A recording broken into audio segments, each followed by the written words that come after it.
Hi friends, మీరు చూస్తుంది ఇదంతా బొబ్బట్లు చేసే కంపెనీ ఇది.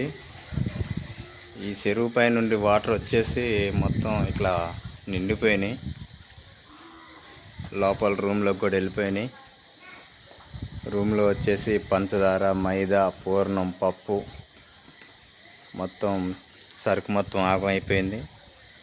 సేమ్ టైము ఇదే ఇటు పక్కకు వస్తే ఇది మేము ఉండే ఇల్లు. ఇంట్లోకి కూడా ఫుల్గా వాటర్ చేరినాయి,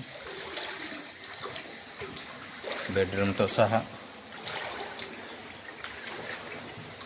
కిచెన్ హాల్ ఫుల్గా వాటర్ వచ్చేసినాయి.